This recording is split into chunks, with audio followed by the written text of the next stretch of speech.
Aw, Mama, look at your little damage. We have a pack and play. Hold on, it's right here. It's right here. I toyed with your heads a little bit and it was kind of fun, but I had to rage bait just a little bit because I hadn't been on that For You page in a fat minute. There's no more dog bed. We have a pack and play. We have to return that other thing. It's in the trunk or whatever.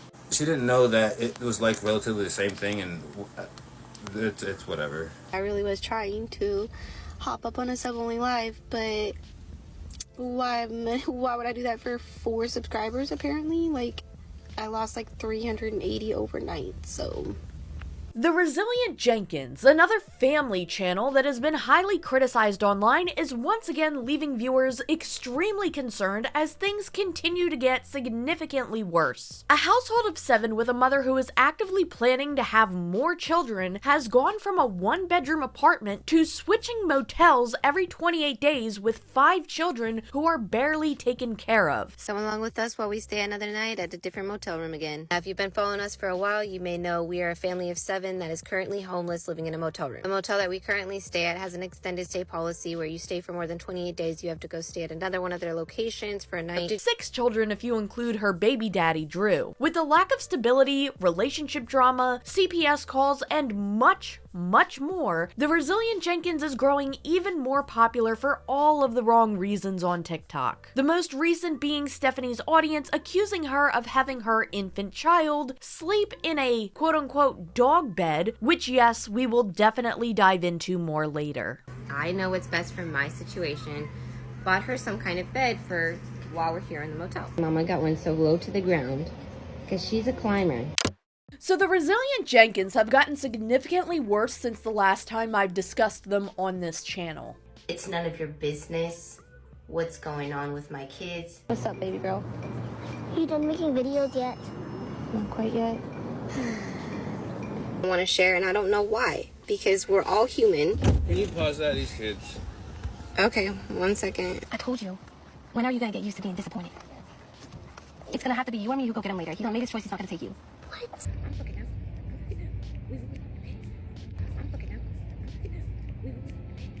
If you haven't seen my 2 previous videos, I'll briefly break them down for you. In the beginning of 2025, Stephanie, the mother and the one in charge of the Resilient Jenkins Facebook page, TikTok page, and other forms of social media, began going viral on TikTok for sharing how she lives in a 1-bedroom apartment with her partner Drew, and at the time 4 children with 1 on the way. Since then, she has had her baby. Now they have 5 children. The issue that many began to see was that Stephanie and Drew were putting their needs above their children's in many ways. For example, back when they still had their 1-bedroom apartment, they kept the bedroom for themselves and had their children sleep, eat, and live in the living room and kitchen. Having their children sleep on the floor at points, abandoning and mistreating their cats, as well as questionable treatment of their children and ongoing issues between Drew and his other baby mamas, which is a whole can of worms in and of itself. The Resilient Jenkins had been evicted from their apartment and were also kicked out of motels. The biggest criticism out of everything is the lack of employment, especially on Drew's behalf, and the excuses that have come along with it. You can often see Drew in the background with his PlayStation 5 while Stephanie struggles to take care of the kids by herself. I do not know how she's not crashing out at this point, because what is going on here? All of this and more has only gotten worse as over the past few months we see more and more of Stephanie and Drew's true colors, which have saturated the entire situation even more. I'll let you guys know why I can't get a job, or don't. It's not that I don't. It's that I don't want to. I don't like people telling me what to do. I don't like being somewhere I don't want to be for an extended period of time. And people be having attitudes. Customers be having attitudes, and I don't like to deal with it. So I'll just walk out. I will not show up the next day. He has since apparently gotten a job at a grocery store, which is actually really good, but unfortunately it only started within the past 2 to 3 months and seemed like a last-ditch effort out of desperation more than actually wanting to provide for the family. And also, it doesn't excuse the fact that this was his mindset for months upon months and partially why they're in this situation to begin with. I'm alive. What's up? And I just didn't know you were coming out here. Okay, well, I thought we... Okay. Just talked about it, but okay. So the irony here is that Drew doesn't want to work in a public setting because he doesn't want to be told what to do and he doesn't want people to disrespect him, all while he's going to slam a car door in his girlfriend's face. For somebody that can't handle a little bit of attitude from customer service, you really make it seem like you're Stephanie's sixth child, but that's besides the point. While this is definitely loser behavior, and Drew definitely seems to be a very problematic parental figure in my opinion, he is not the only problematic parent in this situation. Give me the baby now and go do your chores. This is a perfect example of what I'm trying to talk about. She's having her older children be second parents to the younger children that they did not create. So since you're going to try to spin that situation, what actually went down is we have an agreement. She can help with her sister and I'll do her chores if she wants to help with her sister. And the crazier thing is she's saying that there's some sort of trade-off here. She could either do her chores or watch the baby while Stephanie does the chores, but Stephanie's not doing her kids' chores. She's recording a live for TikTok. She's having her kid watch her other kid while she does a live for TikTok. But when I go out there and her sister's just laying down crying and she's just sitting watching TV playing with her tablet, then we switch it up. I'm going to take back the baby since you weren't helping, and I'll do, you know, you can do your chores. I don't think that's too much to ask of a 10-year-old. And the other thing that absolutely enrages me, I'm sorry, I know this is still just the intro of the video technically, but we're gonna get into it. She has the audacity to follow up with, it's not too much to ask of a 10-year-old, when really it shouldn't be that much to ask for the parents in this situation to go and get a job so that way their children could have a better living situation. But instead, whenever they have expectations of their parents, like for example, when Drew tells one of them they're going to get donuts, Stephanie turns around and tells them, when are you going to learn that you're going to be disappointed? I told me to leave you alone, that's all. Oh, you ain't gotta leave me alone, but... I was just asking when are we gonna get the donuts? I told you. When are you gonna get used to being disappointed? It's gonna have to be you or me who go get him later. He done made his choice, he's not gonna take you. What? I'm sorry. I'm tired of I'm tired of him saying he's gonna do stuff for my kids, and then he just, oh, maybe then, maybe that. Disappointment, disappointment. Yo, we up in this motel, homeless, and you can't just take your daughter to the freaking store to get some donuts when you told her you were gonna do it? And yes, I know I did play that clip a couple seconds prior, and this is a re-upload to another channel. This isn't directly from Stephanie's page anymore. I cannot find it on her page anymore, but I wanted to share it twice because it makes me that upset to see. Robert, Yeah. it's pissing me off. What's even worse, though, is the end of this when the child is saying, but mommy, she was in my arms, trying to refute the claim that Stephanie had just made about her, also providing a completely different story than what Stephanie just claimed. She's given the option. I'm not making her take care of the baby. She's choosing. So... But mommy, I had her in my arms. She wasn't I need you to out stop. crying. So, as I mentioned over the past few months, things have only escalated for the Resilient Jenkins family. They are still cramming a family of 7 at this point into a motel and changing motels every 28 days due to certain legal reasons. Alright, y'all, it's that time again. We're headed over to another motel for the night, and y'all coming along with us, right? We got our basics together. We grabbed the food. This time we grabbed the OG air fryer. Y'all know I love that thing. We're a blended family, and we do only have a sedan. We're homeless. We're living in a motel, and every 30 days we have to take a trip to another motel and spend the night there. I read somewhere that has to do with some kind of like tax reasons, and I don't know, a bunch of jibber jabber. Look at it. There has been this endless drama loop between Stephanie, Drew, and some other people. Stephanie has not only just aired out a lot of her relationship issues publicly with Drew and then taken some of them down, if I'm not mistaken, and addressed them saying that they just got in fights. I'm just gonna say it, like, I really am starting to feel like this relationship is too much on my kids. I consider talking to, like, online women that you, like, maybe you ain't got no intentions with them, but you're just flirting and doing all that. I consider that cheating, okay? And he's already put me through that stuff. So, yeah, I get anxious and I have anxiety when sometimes he be out door dashing or whatever, and it's, like, an hour or two since he's responded to me. But I don't even, like, go at him like that. I never, like, continually call his phone, or, like, I may send a couple text messages, but I wait. You feel me? I'm just going to work on things. If you want to go, I'm not stopping you. I wasn't stopping you 4 hours ago. Y'all said it, like, that's how it went down with his exes, right? Just cold-hearted, like, out the picture, like, the kids don't matter. No, because I thought, like, he actually loved us, you know?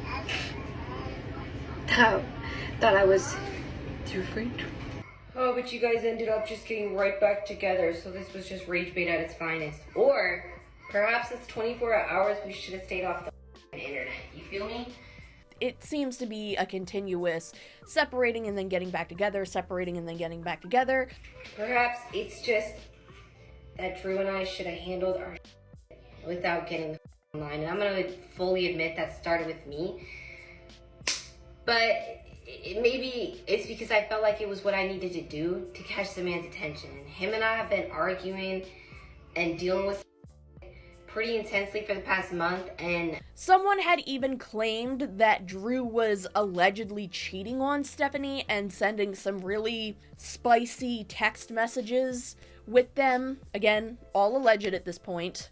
I'm not gonna lie, that like side chick account had me in my goddamn head, because I'm like, why is this shit talking about stuff you would literally have a conversation with me about? And I'm sitting there telling him, like, why are you not concerned? Because the shit is so trolly. Like, they're gonna sit there and be like, it's this song you recommended, you listen to that song all the time. They sit there and be like, oh, I'm gonna go to my hotspots, my designated hotspots, and this and this. This is conversation that Drew and I have. Like, it's like having a conversation with him. So for a second there, I sat and questioned that, like, what the f-?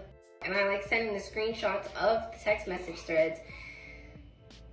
His behavior was a little bit different than I was expecting. So yeah, I'm questioning it. There is a creator here on YouTube that has done a fantastic job covering pretty much every aspect of the situation, but they had gone over all of the texts between this person and allegedly Drew. That creator is known as Cursed Eye here on YouTube, and I will be linking her channel down below. Again, she did a really great job going over all of that. There is a video where she dissected everything. It is a lot, and quite frankly, a lot of stuff that I don't want to regurgitate here because it makes my stomach churn. But if you're interested, she had made a video talking about that. I'll leave it linked below. I also want to add in here that she made another video that is extraordinarily insightful that goes into a lot more than what I have time to share with you today, exposing Stephanie for bending the truth a little bit about her supposed divorce with her ex that was a very, very, very horrible person and I believe is still in prison. I'll leave that video linked in the description below in case you want to watch that after you watch this video. But I do want to let you know that the reason I'm mentioning this isn't just because it's a very well done video, it's also because this is another weave into the pattern of Stephanie not being truthful, allegedly.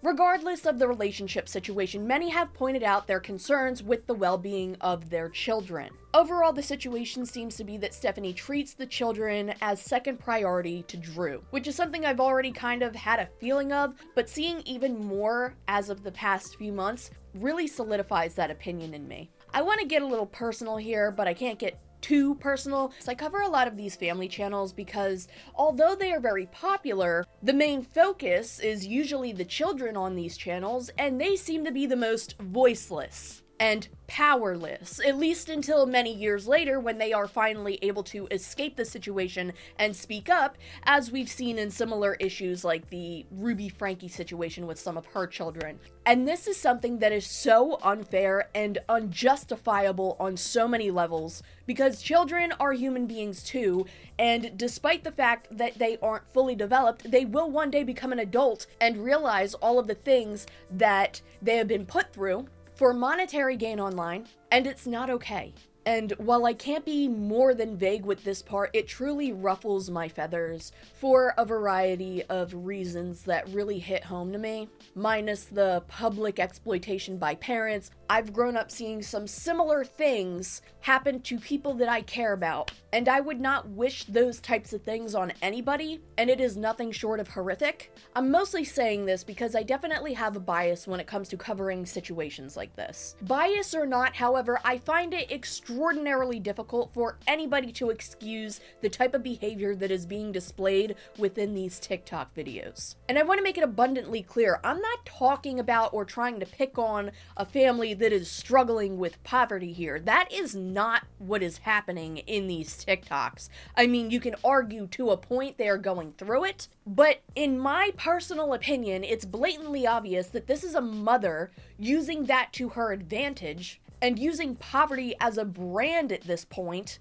to garner more attention online, because this is something that has been getting her attention for nearly the past year. There's also something that really bothers me, but before I get into that, I want to mention that poverty does not equal unhygienic. You could not have a lot of money, but still make an effort to keep your environment clean, especially when you have children. It should be your priority to keep the space that you and your children are living in safe and hygienic, not just for the sake of aesthetics, but unhygienic spaces can cause a lot of health issues for young children especially. And having tons of clutter around when you have a baby and toddlers and young children can also be very dangerous. And for somebody that makes TikToks doing Sunday resets and constantly shows off cooking and cleaning and making that their brand, it seems very odd to me, and I do understand that she has 5 children. Even still, it seems very odd to me that this is what the living conditions constantly look like. And people have pointed out that there are roaches in the piles of their dishes. If you look at the pots and pans that they are making food with, shoebox that smells like fried catfish, shrimp, cabbage, with roaches in your dishes. I'm not saying that everything needs to be picture perfect, but there should be some standards. It just seems like a really not great living condition for 5 children. That's what I'm saying. I'm not saying everything needs to be perfect. It absolutely does not. And influencers online who try to make it seem like everything is perfect don't show you the messy parts in life. I'm not saying that wherever you live should never get messy at any point, but for it to be constantly this bad, it's not adding up. So this summer's got me feeling a little bit like Groundhog Day, like I'm just living the same day on repeat. I took a few day break from kind of filming the same mundane thing because I just want to be interactive with the kids, kind of shut the camera off, just have a few days where it's just kind of us, nothing about social media and that bullcrap. I posted what I had for drafts, which is what you guys saw, but it's been a good solid week since I've done anything to just kind of get into my whole social media posting routine. The place's dust and stuff accumulates when you're all shoved in one room, I swear. But on a positive note, the shower does get used quite often throughout the day, so that stays pretty clean. So I don't know what the rest of y'all keep your toothbrushes in, but we keep them in these cups, and then every so often I have to clean them out, which, I mean, you should be doing that anyways, but the stuff that like, I know y'all know what I'm talking about. That stuff that accumulates at the bottom from the dripping of your toothbrush, I mean, you should be... I'm just saying, take care of your freaking toothbrushes and where you keep them because this gets nasty. I wanted to start this off by saying thank you for 300K on TikTok. I'm super excited for that. Now I want to be fully transparent in this video. And honestly, I could give a frick what people come back at me with because y'all are going to judge me no matter what I post on here. Sometimes I gotta remind myself who I started posting for, and it definitely wasn't for none of you haters. My mind is blown. Resilient Jenkins, why is there a tail hanging from the ceiling? The only reason there would be a tail hanging from a ceiling is to cover up the smoke detector. So you're covering the smoke detector, I think, and then you are using a deep fryer right next to all of these outlets. Why not an air fryer? Does this woman know how fast a deep fryer with hot oil in a 1-bedroom hotel with 7 small children could turn into a literal disaster in seconds? Next to all these outlets, this is terrifying. You wouldn't even be able to safely get 7 people out of a hotel room if this caught on fire. You can see in this clip that they previously had a bunch of their pantry items all over the floor. They didn't have anything to put it on at the time when moving into the motel. They eventually got what looks like a small microwave stand to put the stuff on, which I wouldn't argue with. I think that's a good idea. But what really gets me is that throughout the process of them setting this microwave stand up and starting to stock it with things, gotta get a shot of Drew in there with the PS5 headset, almost like it's his trademark at this point. He wears that headset in more videos that I wear a beanie in. There was even one point where she had her child do a voiceover for her TikToks instead. My mom been working on the teddy. She keeps cleaning it, but Bubba's keeps getting it dirty, so she's gonna try to clean it by hand. Anyways, I hope she does good.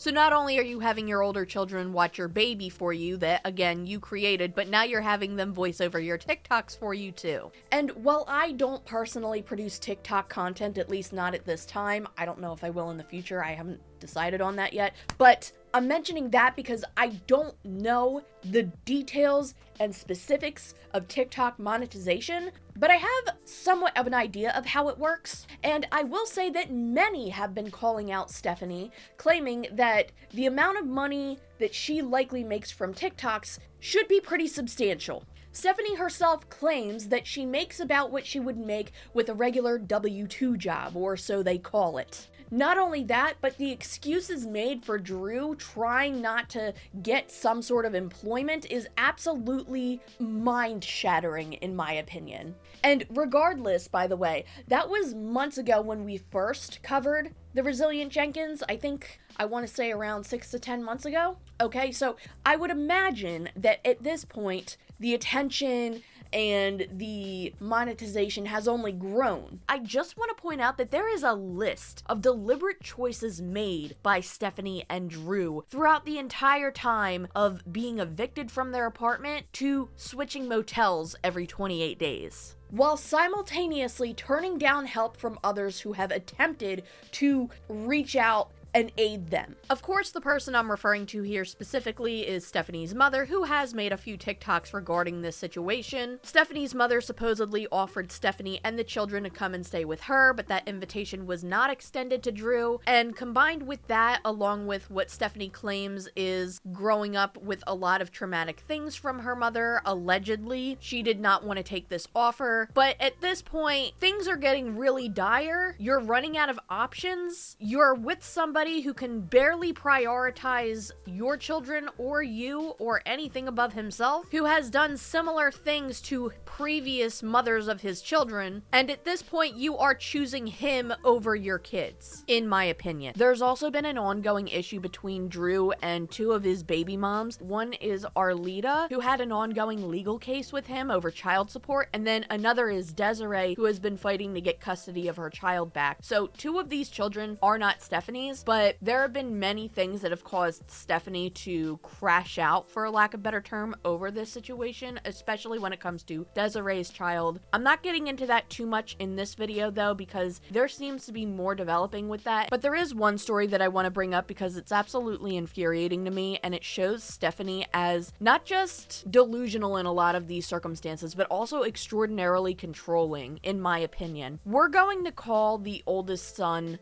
D. He is not Stephanie's biological child. He is Drew's biological child and the child of his ex, Desiree. D had gone to a water park with Desiree over the summer, and Stephanie was very, very, very unhappy with this, and even made comments about it on social media, which are extraordinarily unnecessary. Somebody wrote that they are glad that D was having a great time with his mom. He deserves it.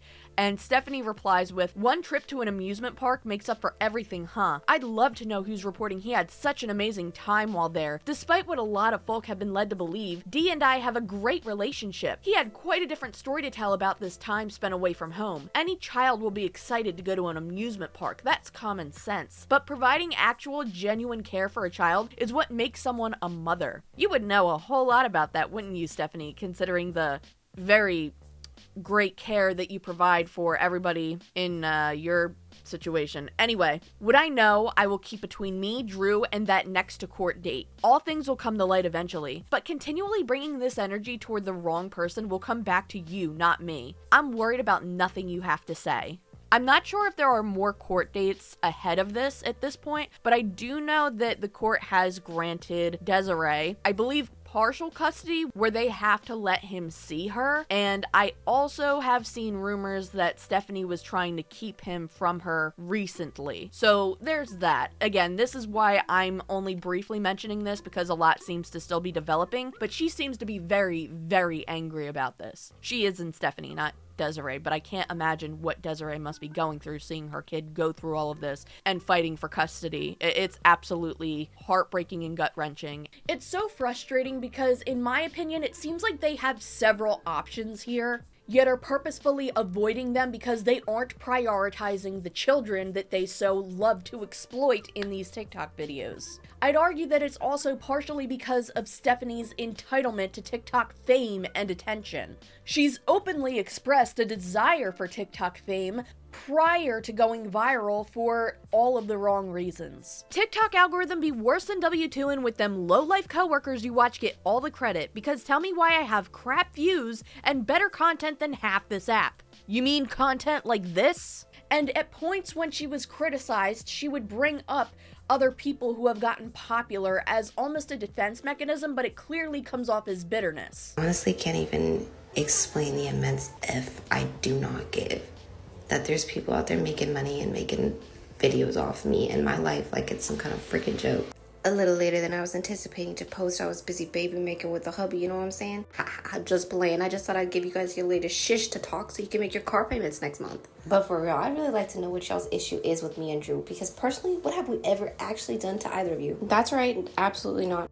If you want to go and be like, yeah, well, the baby mama's okay, but they didn't have no issue with us until we went viral. If that doesn't speak levels as to what their intention was, I don't know. I'm not going to keep explaining that. Huh? Speaking of explaining things, another response to criticism that she often gives is that after she overshares something a little too much, people will express concern, and her response to the concern is, I don't owe you anything, what we do is none of your business. When you put all of your business out to the world, Stephanie, this is one of them, but there's a more extreme version later. I know I've mentioned it on here plenty of times that it's not part of my healing journey to sit up on here and speak ill on other people. I feel every now and again I have to break it down for you guys. Just gotta love how everybody else and their mother can post up on their situation. And just because it ain't Drew and I, somehow they're better. Tell me how another mama can post about how she's homeless with her kids up in a hotel. And y'all are like, oh yeah, but you're not like them. Honey, realistically, how the you know? I don't go broadcasting our every little move. For you, me not talking about housing, you automatically assume we're not doing anything to better our situation, and that's not the case. You give a bunch of online idiots have to say. It's the fact that they got these child snatchers thinking they can come in and continuously harass our lives, continuously show up at our door and question our parenting. So this seems to be a response to having services arrive at their house. CPS seems to be called more and more on them as of recently. I'm guessing it started more since the school year began. But we need to inspect this a little bit more and take a look at what is written along with what she says here. First of all, to respond to what she is saying verbally in this video, I'm assuming she's reacting to another creator who might also be in a homeless situation. In this case, she says, this other lady is in a similar situation to mine, but she's not getting the criticism that I'm getting. In my opinion, she's using hypothetical situations to deflect her own wrongdoings and avoid accountability. And whether or not this tactic is used on purpose, it's something that I see with her constantly, and it's very enraging after a period of time, especially when she gets into the more severe criticisms. That being said, however, I want to break it down for you. The reason why this doesn't make sense is because people aren't criticizing her for being homeless. In fact, an unsettling amount of people right now are going through poverty and are dealing with a housing crisis. And a lot of those people happen to be families. It's not the fact that she's homeless, it's the fact that her and Drew both have zero interest in getting a more reliable source of income, yet they have 5 children they're taking care of. And I understand that being a mom of 5 is not an easy task whatsoever, and many people do have the privilege of being a stay-at-home parent, but that's usually because there is somebody else in the household providing financially. But first, really quick, did you know that in the year of 2021,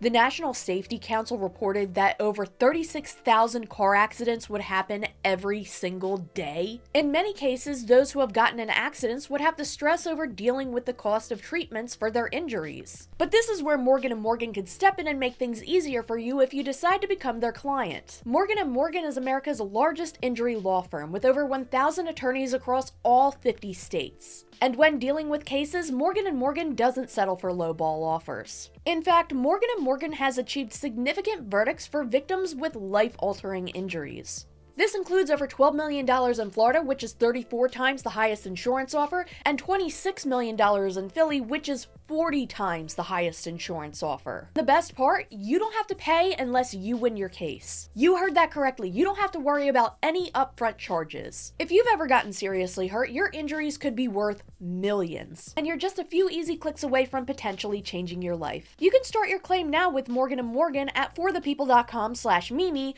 or you can check my link in the description below. Thank you so much to Morgan & Morgan for sponsoring another video on this channel, and with that being said, let's get back into today's topic.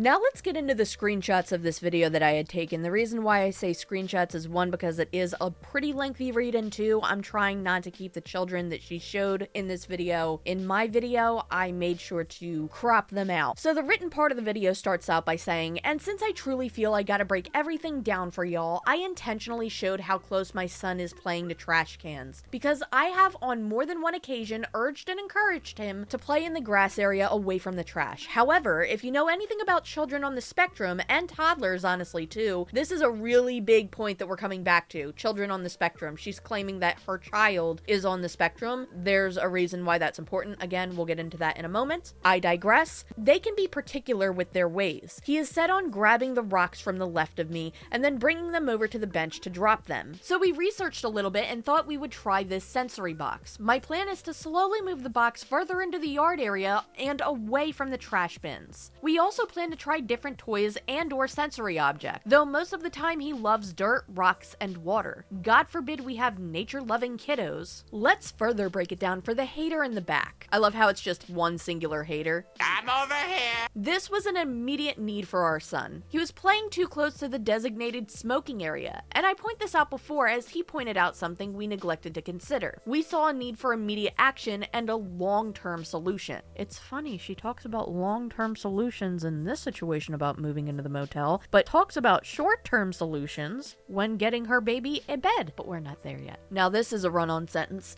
Immediate action is taking care of the need we see needs to be met for the safety or comfort of our children in our current situation. This may look anything like providing another form of entertainment or managing clothing needs as they arise. No wonder they don't fill out job applications. They can't write a sentence. Long-term solution. Continue to work on our goals with our housing plan. Keep pushing towards the housing environment our children truly deserve. Also, you ain't about to point out my boy's diaper like I didn't change him. I had literally changed him about 40 minutes before this video, and my boy loves to hydrate, especially while outside. What you're seeing is a boy who is about to come right back inside 45 minutes after this video was taken and will be showered, fed, cuddled, and Miss Rachel. I think she meant to say, and watch Miss Rachel, but who knows? I'm not a grammar teacher. My favorite line. Please know I'm generally a nice person. Nice people usually don't have to point out that they're nice. I want no drama with anyone, but I will stand up and speak when I feel our parenting is being questioned. Both Drew and myself love our kids with all of our being. And just because we don't share every plan we have, doesn't mean we have zero plans or ambition to change our situation. He clearly can't even handle when you're sitting in your car making a TikTok for 5 minutes. I want to share, and I don't know why, because we're all human. Can you pause that, these kids?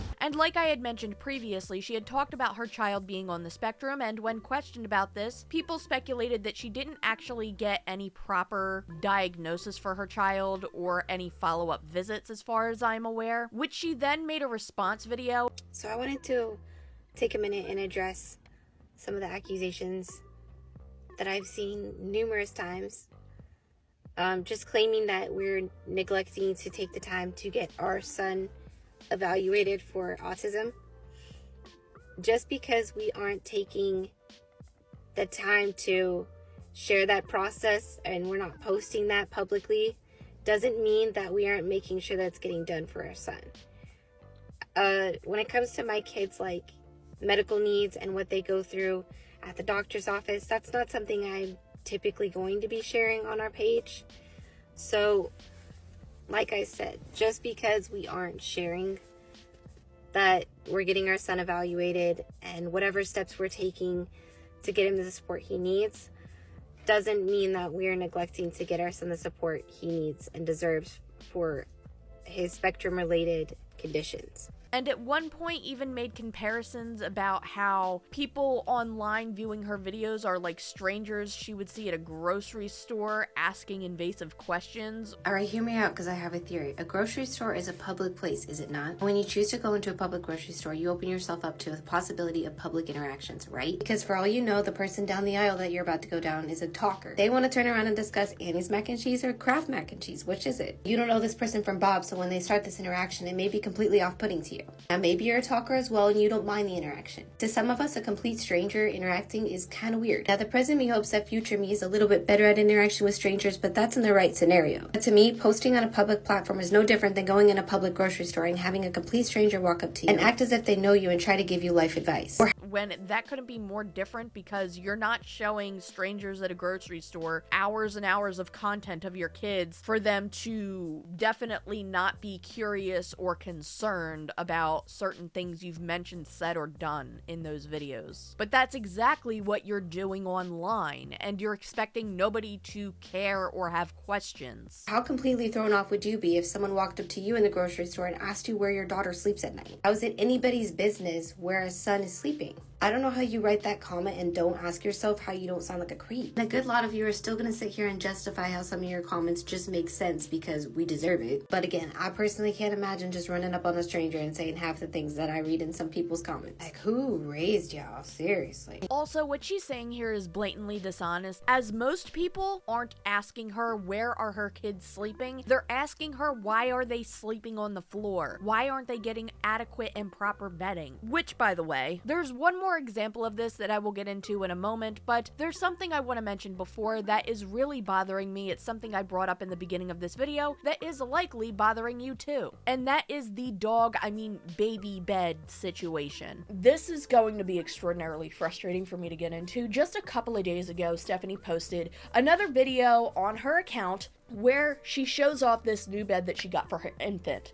Now, how lovely is it that she got her infant daughter, her newest member of the Resilient Jenkins family, a new bed to sleep in? I mean, normally that would be fantastic, right? Well, not so much in this case. So she starts off by saying that she has outgrown her bassinet, but then makes it a point to say it's gotten a little wear and tear from moving every so often. Baby girl has outgrown her bassinet, and that thing is in not the best condition anymore from us having to move it back and forth from the whole motel situation. Again, they have to move in and out of motels every 28 days because for some reason, I guess in her state, they can't stay longer than 28 days, so they go to a different motel for a day and then go back to the motel they've been currently staying at. She makes it a point to make it sound very inconvenient for her to move this bassinet. She also makes it a point, very, very important part here, that she knows people are going to get upset when she shows off this bed. She already calls it out. It's like one of the first things she says.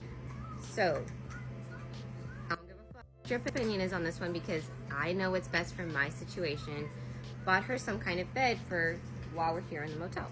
She's saying she knows what's best for her situation and she doesn't care what other people's opinions are. So she already knows that she's going to get criticism, which in my opinion makes me wonder, did she do this just for rage bait, for engagement? An average person might consider getting like a pack and play for their child if they can't fit like a crib or a bassinet, in this case, into their motel. I guess a bassinet or crib is just a little too much for an infant. But don't worry, there's still room for the PS5. Also, I want to mention that she's been in the motel for months. It's been months. And a lot of people have made comments about this already, but situations like this, you usually take a long time to get out of, unless she decides to turn around and accept the help that was offered to her, which it doesn't seem like she's doing anytime soon. This is a situation that seems a little bit longer term than anybody was expecting. And I don't know if she's living in a delusional world, where she thinks that this baby is going to only have this bed for like a week or two maybe, because this seems like a very temporary solution to a more long-term problem. But we all know at this point that they're going to be in this situation for a good amount of time, unless Drew gets off his ass and gets a regular W-2 job and she does something more or accepts help or does something that is going to contribute to them living in a more permanent space than a motel. It is not cheap to live in a motel, and sometimes it's the only thing people can do, which is very unfortunate. But in a situation like that, you shouldn't be trying to bring more children into this world. She wanted more kids. She made it a point to say she wants to expand her family. Y'all, my hubby said that if I can take our account viral and change our financial situation, he'll away and give me as many babies as I want. So help a girl out and share, follow, and help my account so I can make this man a father of 7. Help a girl out. My hubby said that if we could flip our financial position, this doesn't have to be our last baby, and I'm really not ready to stop having babies yet. Now, to be fair, she did say if her financial situation improved or changed, which it did change for the worse. It got significantly worse since she made these videos, but she had the full intention to continue making more babies if she continued to go viral, which she did and still is pretty viral online. At least that's the way I'm perceiving this after reading what she said, because she's just said if her financial situation changes. The thing is though, I'm curious, how much did the financial situation change? Because when she made these videos, the consistency of her popularity still wasn't there yet, but if you go to her page now, every video has almost 1 million views. I'm just really curious on what that looks like financially on TikTok. I apologize, let's get back into the unboxing of this baby's new bed. She opens up the box and you might be thinking like, oh, what is it? Like a memory foam mattress for like a smaller crib or something. And then the camera changes to an angle pointing towards the floor, which is very messy, and she takes time to sweep it up before she puts this thing on the ground. Clean this up a little bit. And what is this thing? People are calling it a dog bed because that's what it actually looks like.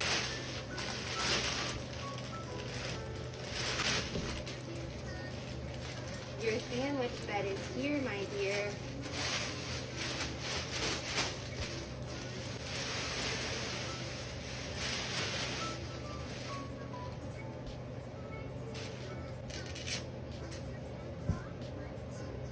Aw, mama, look at your little sandwich.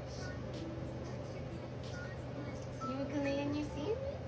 It's a little sandwich-shaped bed that unfolds into a longer bed thing, and she just has it on the floor. So I did a little bit of research into this because a lot of people were calling this a dog bed, and I searched the image on Google. I cannot find this exact bed anywhere.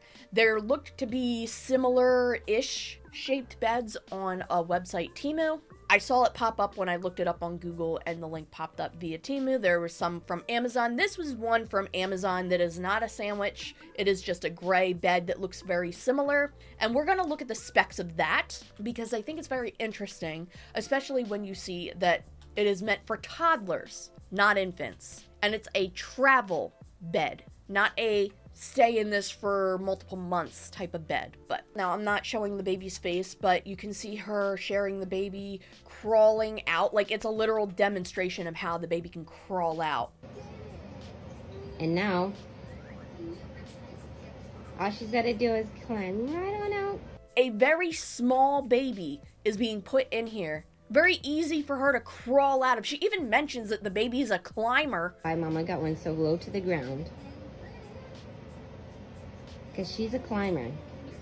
So it's a little bit easier for her because if she tries to climb out of the bed, she's not going to hurt herself climbing. But if you look in the background of the video, you could see that there's a lot of things she can get into. Because it truly baffles me that you think I'm just living it up in this motel. One thing I told Drew when we first got into this homeless situation was I really wanted to be out of this situation before our baby started crawling, but here we are. After going what I would call completely overboard with baby proofing for my first 2 babies, I learned that babies are going to get into what they're going to get into, and it's just about making sure you're watching. I also believe kids learn a lot faster with experienced exploring rather than just being told no constantly. She then lists the benefits of this bed. 1, low to the ground, less fall risk, or you can get a crib or something that will prevent her from falling. Easy to fold up and put up to make the most of the space we have. There's a lot of other ways that you can make more space. Instead, what you're doing is sacrificing the quality of your baby's lifestyle for your own. Again, prioritizing their needs over the baby. It's easy to transport. Yeah, it's like a foam foldable collapsible bed. I can remove the cover and wash it easily. Can't you not do that with a crib? It works and she seems to like it so far. Did you ask her? Did she tell you? That is definitely not safe for a baby. What if you're asleep and this baby is crawling around on the floor in the middle of the night? What the hell is wrong with you? There is no way that this is not rage bait. There's no way that this is not rage bait. Oh boy, do I have some updates, and it is significantly worse than I even thought. I toyed with your heads a little bit and it was kind of fun, but I had to rage bait just a little bit because I hadn't been on that For You page in a fat friggin' minute. Like, rude TikTok, why are you gonna go giving my haters who talk about me more views than you're gonna give me, the actual person? What the heck is up with that? And normally I'm not the type to even go with that whole rage bait, but you know what? It worked, because if there's something these people love to do behind their keyboards, it's hate. And you know they about to speak on me anyway, so I might as well give them something to talk about. So she starts off by saying she was rage baiting everybody, and the reason why she did that was because she noticed that it would cause her to get more attention, and she is bitter about the fact that people talking about her get more views than she does, which baffles me because if you go onto her TikTok page, she's already getting quite a lot of views. But I feel like Stephanie can't handle it when somebody is criticizing her or is concerned for the safety of her children, who she exploits online all by herself. Most people sharing their concerns don't even show her kids' faces, and they are just trying to spread awareness that something isn't right here. I digress. She's upset about that, and she can't handle it. And all too easy. I'm telling you, these apps just love to be toxic. Tell me why that was the first time I popped up on the For You page. Anyways, this is what my baby girl has been sleeping in. This was the upgrade from the bassinet to a playpen type situation. So after a few days of silence through the backlash, Stephanie claims that everything she did was rage bait and that this is actually what the baby was sleeping in, a pack and play. And honestly, I'm doing y'all a courtesy of even posting this because I was just gonna leave it as is and just let y'all brains rot with the hatred. But also I saw a bunch of people were talking smack about it on my hubby's live, and I was like, okay, well now I gotta say something. Because you're not about to post it before me, even though y'all probably did at this point. She's basically admitting that she was going to keep the ball rolling with this, except for the fact that Drew had done a live stream, and she said that people were talking smack in that live stream, but people were really just asking about why their child is sleeping in what looks like a dog bed, and he said, no, there's a pack and play, it's right over here. We have a pack and play. Hold on, it's right here. Let me flip the camera. Mamos, hold on. It's right here. But here's where things get fishy. People had pointed out on September 22nd, during a live that Drew was doing, he said some things that contradict what Stephanie claimed. There's no more dog bed. We have a pack and play. We got a pack and play, and we have to return that other thing. It's in the trunk or whatever. She didn't know that it was like relatively the same thing, and it's whatever. No, you guys are calling a dog bed. I'm just going to play video games. No way. Stephanie made it seem like they had the pack and play the entire time and was just rage baiting everybody. I toyed with your heads a little bit and it was kind of fun, but I had to rage bait just a little bit because I hadn't been on that For You page in a fat friggin' minute. Where he said she got the dog bed, as he called it himself.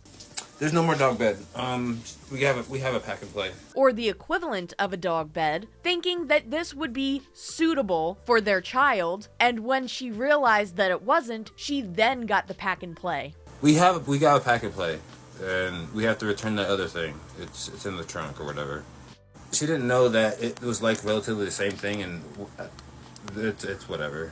Now, this was only discovered by hearsay at first from people who had watched the live stream, but someone finally re-uploaded that clip. At this point, no matter what way you look at it, Stephanie is proving herself to be a liar. She's either purposefully using her children as rage bait for people to watch her content, or she did foolishly buy this bed thinking that it would be a good idea. This is her 5th child, by the way, and then everybody commented, why don't you get a pack and play? And then she got the pack and play, but didn't want to admit that she was wrong and is trying to play it off like rage bait. Those are the 2 biggest possibilities here in this situation. Now, my video recording that I made a couple days ago, I did say there's no way this isn't rage bait, but I was not actually certain that it was, and I still still am not certain. I'm unsure. The only thing that I am sure of is that regardless of whether this was truly rage bait or not, this is yet another stitch into the pattern of Stephanie being a compulsive liar. Because here's another question. If you're trying not to spend money and you're constantly making your brand about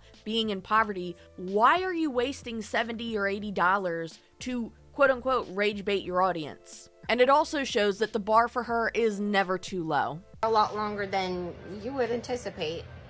Doesn't mean that that's not still the most practical move. You feel me?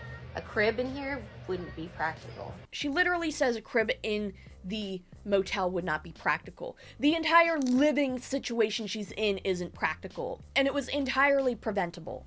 We also have to get into the concerns, by the way, of her child, the one in that video. They have something really concerning, and people in Stephanie's audience have been pointing this out for a couple weeks now. People are very worried about her eyes. There are a lot of things that can cause a baby's eyes to be a little concerning. In this situation, one of her daughter's eyes is looking the other way. There could be a lot of reasons behind this, and it's important that she goes and gets checked out for this, but people are concerned that she isn't getting checked out for this as she should be, because there are other children that aren't getting their needs met medically, allegedly. And when Stephanie tries to address this, she comes off as, it's none of your business, it's not something that I want to put out there, my child didn't consent to me sharing the medical information, and she even tried to say there were HIPAA laws. HIPAA laws are put in place for medical practitioners, not for you, the parent, but okay. But respectfully, it's none of your business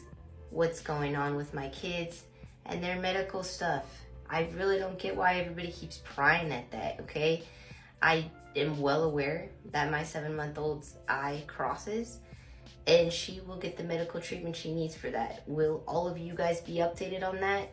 No, because it's none of your business. I have respect for content creators who do choose to share their children's medical journeys, whether it be for awareness or just because that's what they feel comfortable doing so.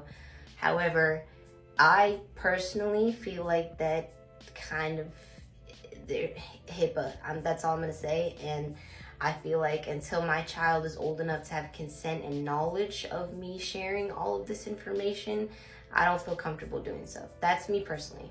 She tried to put in every excuse in the book to avoid talking about what the reason for her child's eyes to be having an issue, and people are not thrilled about the response whatsoever. My thing is, how are you going to sit there and claim that you're not going to put your child's information out there because they didn't consent to it, but you literally made this video about a year ago, maybe a little bit longer if I'm not mistaken?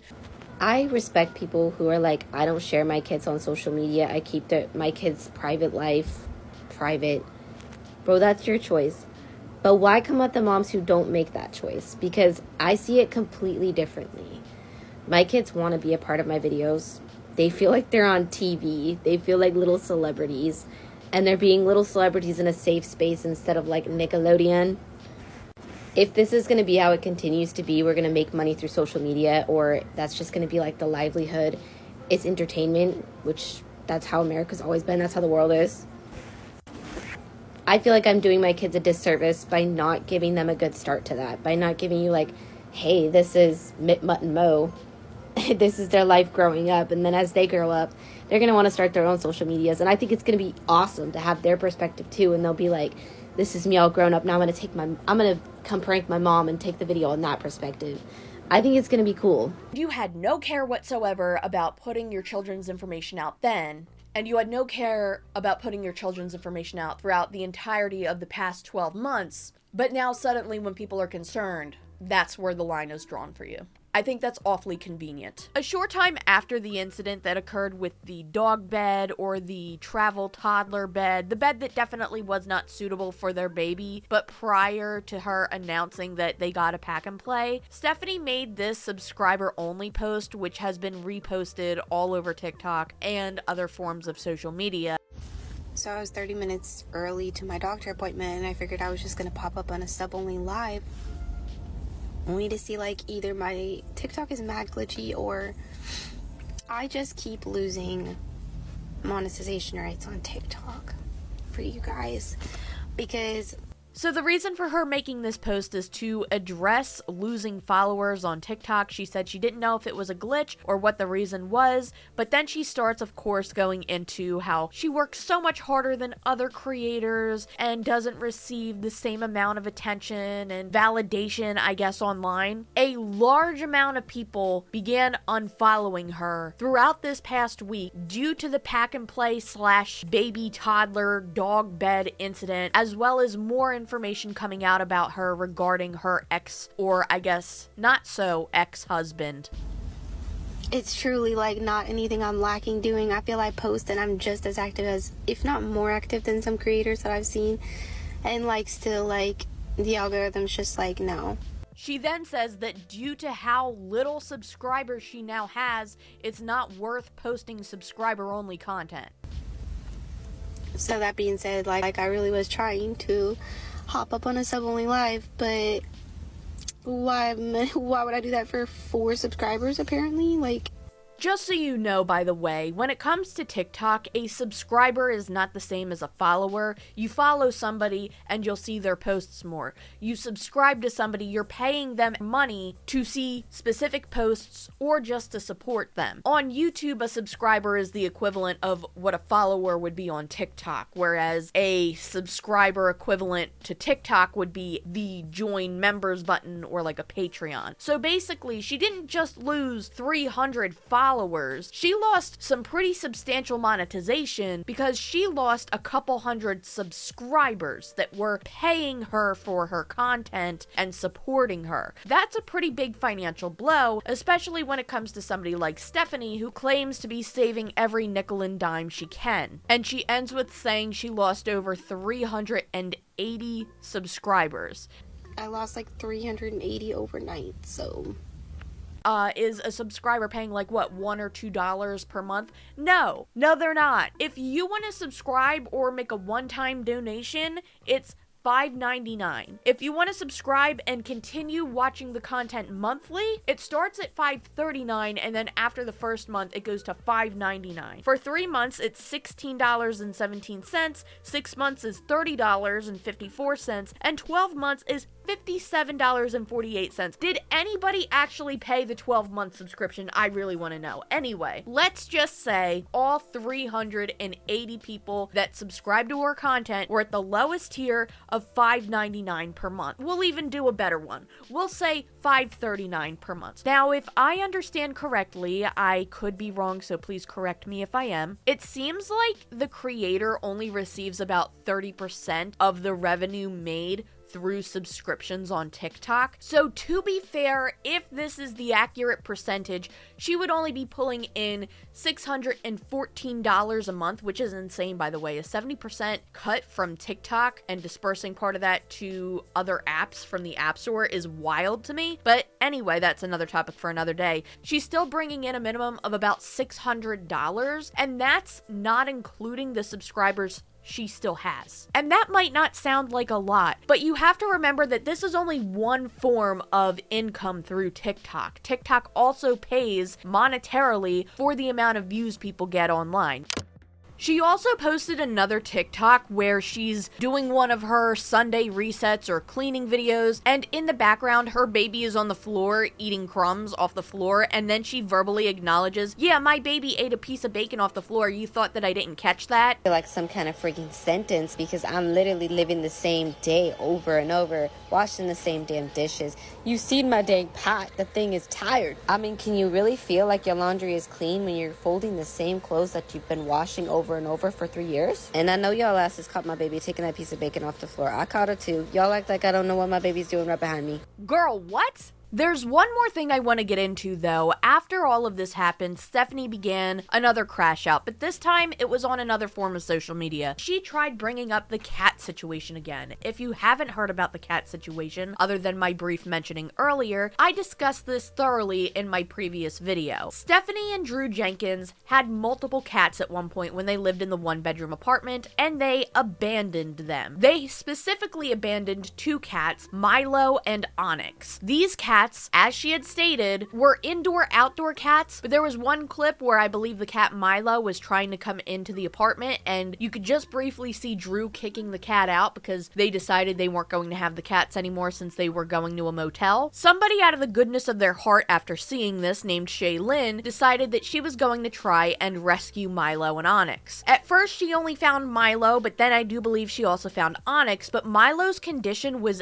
absolutely heartbreaking at the time that she had found him. This cat's fur, from basically the neck down, was completely bald. It was ripped up from fleas. Its health conditions were deplorable, and overall, if she had not found this cat, I truly believe it would not be alive today. I'm so thankful she also found Onyx as well, and they both seem like they're having the happiest life imaginable. When it comes to Milo and Onyx, they are in good hands now, and Stephanie decided that she was once again going to bring the cats up because she was trying to justify that she couldn't take care of it and that Shaylin was only doing this for clout. Shaylin rescued your cats. I don't know what I could say or do to right the wrongs that happened with the cats. None of your judgmental behinds were there and has any idea of the amount of pressure I was under. You all love a pop-up hero story though, so of course you side with the individual who quote-unquote rescued Milo. But I side with my daughters, who I will always feel I failed in that situation. No,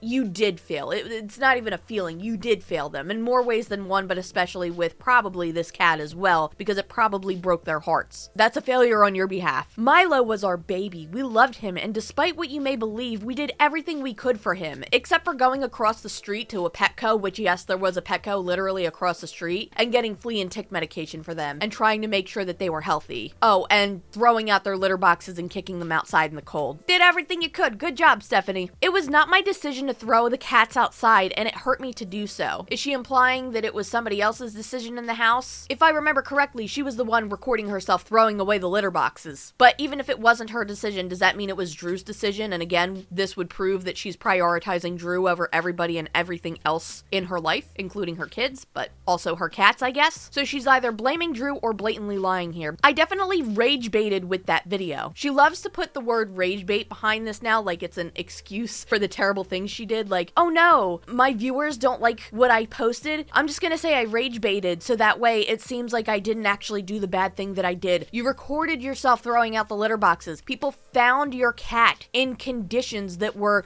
inhumane. That's not rage bait. That's blatant abandonment. I hide the true emotion of what it took to put our fur babies outside with complete disregard for their well-being. Am I supposed to feel bad for you about that? People offered to take these cats, by the way. People reached out to you and offered to take the cats and you declined. You had options. I may never forgive myself. I hope you don't. The pain I've seen it cause my kids is unfair, and I know this. Again, I hope you never forgive yourself. My daughters ask me all the time if they can see Milo, and I wish that was a possibility. That's really depressing. I really hope you don't forgive yourself. They ask if they can have him back once we are all moved and settled, and I'd give anything to make that a possibility for them. And before you go there with get them into therapy, you really think I don't already know that? They're my kids. I know their needs better than anyone. That is so random compared to everything else she mentioned. Yeah, they probably do need therapy. They probably will need a lifelong amount of therapy after dealing with God knows what else you've put them through that we don't even know about. But yeah, Stephanie, the rage baiting here, if that's what you're trying to do, isn't working. You're backpedaling. And the cats that you willingly abandoned are now in a better living situation, and you will never get those cats back. You do not deserve animals, and hopefully you never have cats or any other animal again, because if you are capable of doing this to one animal, you should not be trusted to not do this again. There is so much more that I want to get into regarding Stephanie, but I fear that I am getting way too worked up. This is getting under my skin a lot more than I thought it would before I turned on this camera. So I'm going to cut it here.